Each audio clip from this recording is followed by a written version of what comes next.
Урматтуу көрүүчүлөр, сиздерди ушу Балыкчыда жайгашкан 20 соттук теплицанын ээси менен тааныштыра кетейин сиздерди. Асылбек аба, өзүңүздү тааныштырып, дыйкандар менен учурашып коюңуз. Саламатсыздар, менин өзүм атым Асылбек, Балыкчынын тургуну. Ошо 1 жыл мурун теплица салсакпы деп ойлонуп, кызыгып жүрүп, ушуну баштап салганбыз. Буюрса эч кандай эмеси, зыянын көргөн жокпуз.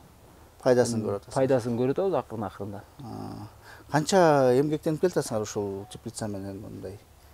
Биз эмгектенип келатканыбыз 1 жылга чукулдап калды. Кышында иштеп, кышында биз февралдын 20-сында биринчи урожайды эккенбиз. Буга чейинкибиз бадыраң болчу. Бадыраң эктик. Бадыраң менен кандай болду? Аныбыз эми 100% болбосо 90% жакшы болду. Алды эле сону көрсөтүштү. Биринчи тиккенге мындай өзүбүзгө анча-мынчасына өзүбүздүн баягы билбестик, түшүнбөстүгүбүз менен өзүбүз кыйналганыбыз болбосо мындай проблема деле болгон жок. Урожай жагынан, түшүм жагынан ойдогудай болду. Мен өзүм кызыкчымын да. Өзүм тигип, мындай өсүп, мындай өзүңдүн эмгегиңди алып жесең деп кызыкчымын. Ошого кызыгып атып эле баштаганбыз. Анан эч кандай эме жок, жалып жок. Кыйналган деле эмелер болгон жок. Баягы кыштын күнү кыйналганыбыз суук болгону, шамал болгону болбосо, урожай жагынан жакшы эле. Ушу Кыргыз Күнөс кананын ушундай ишине айзадайым силерге мындай агрономдук кылып, адистиги менен ушундай түшүндүрүп берип атканына чыныгы чоң ийгиликке жетип атасыңар. Мындай өзүңүздөр иштегенде жетет белеңер ушуга? Жо, биздики деген толугу менен ушул агрономгонун билими менен, ошолордун иш тажрыйбалыгы менен да. Мисалы үчүн мен өзүм буга чейин чынын айтсам картошка деле эккен киши эмес болчумун да. Анан бул бадыраң эгебиз биз баягы биринчи кызыгып сүйлөшкөндө суроо бергенде момундай болот, канчай болот дегенде, мисалы үчүн момча тонна момча урожай болот десе, ошого 90% ошого жакындады. Мисалы үчүн ар келген убакта мындай болот, тигиндей болот, муну бериш керек, тигини бериш керек, муну кылгыла, тигини кылгыла дейт. Айткандай жасай турган болсок, ошол менен эле эч эме жок да, мындай проблема жок экен. Толугу менен агрономдордун эмгеги. Алар айткан боюнча жасайбыз. Мен өзүм канча көрдүм, ушундай түшүм көргөн эмесмин да, ачыгын айтсам. Кыргызстанда деги эле көлдө эмес, Кыргызстанда ушундай түшүмдү мен биринчи жолу көрүп атам да.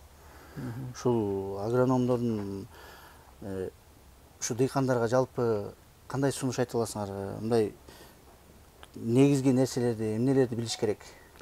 Эми негизги нерсе биринчиден ойлойм ушул кызыгуу. Кызыгыш керек.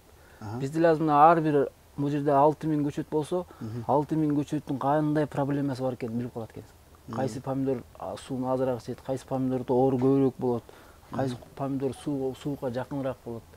Биринчи кызыгуу, андан кийин уже ар бир помидорго мындай аярым мамиле.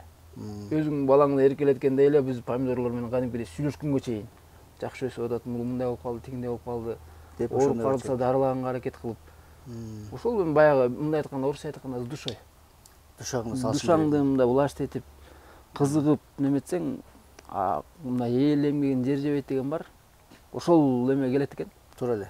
Кыргызда ошо бекеринен айтылбайт да ошо сөздөр. Канча эмгектенсең, ошончо акыбети кайтат экен. Демек ушул эгер адиси жок иштегенге силер дыйкандарга сунуштабайсыңар. Ушу кеңешиңиз. Мен дыйкандар жөнүндө, өзүм жөнүндө айтсам, мен адис жок болсо мен баштабайт болчумун. Азыр дагы баштабайм да. Эртең бул урожайым бүтсө дагы башкасындагы адиси жок баштай албайм да. Мен антип рисковать этким келбейт.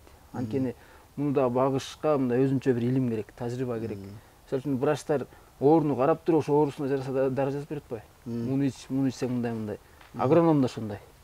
Помидоруң болобу, бадыраң болобу, өсүнө жараша карап туруп, алар жалбырагынан болобу, астынан, үстүнөн карап туруп билет да эмне болуп атканын. Ошол айтканы боюнча туура чыгат, анан эч кандай эмеси жок. Өзүм эмете албайм. Адис болгону аябай сөзсүз түрдө адис керек. Сөзсүз адис керек. Көп мен баягы Кыргызда бар да, өзүбүз иштей коебуз, мынтей коебуз, адистен мындай баш тартабыз, андан кийин күйүп кетишет. Эгерде бул жерде мындай сумма да аз акча эмес да.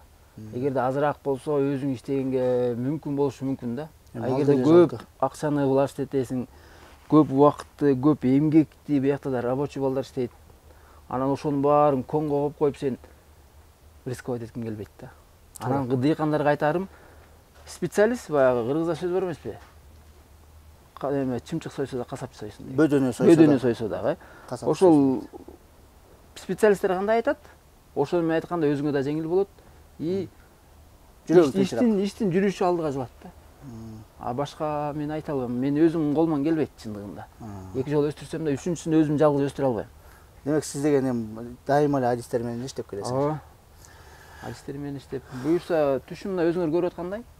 Эч кандай эле проблема да жок. Ошо айтып атпаймынбы? Мен мындай түшүндүм да, биринчи жолу көрүп атам да.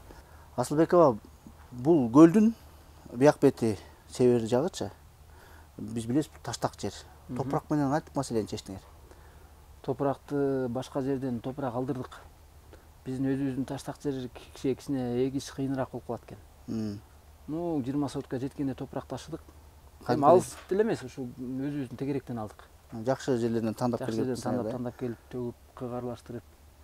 Адил ошол агрономдордун айткандары боюнча кыкка, топуракка канча кык кошосуң, кандай кыласың, ошолор боюнча эле. Ошолордун жетекчилиги менен кылдыңар, э? Сизге рахмат, Асылбекова. Теплицаңызга киргизип, ушинтип тарттырып, кыргыз элге ушундай ийгилик менен бөлүшүп атканыңыздарга, маалымат берип атканыңыздарга, биз билебиз эми ар бир адам киргизе бербейт, чарбасын көрсөтө бербейт, мынча таап атам, мынча мына деп эмете бербейт. Ошон үчүн сизге ыраазычылыгымды айтам. Дыйкандар дагы комментарийге жазыңыздар. Өзүңүздөр эмне деп ойлойсуздар? Кандай ушу теплица боюнча оюңар кандай?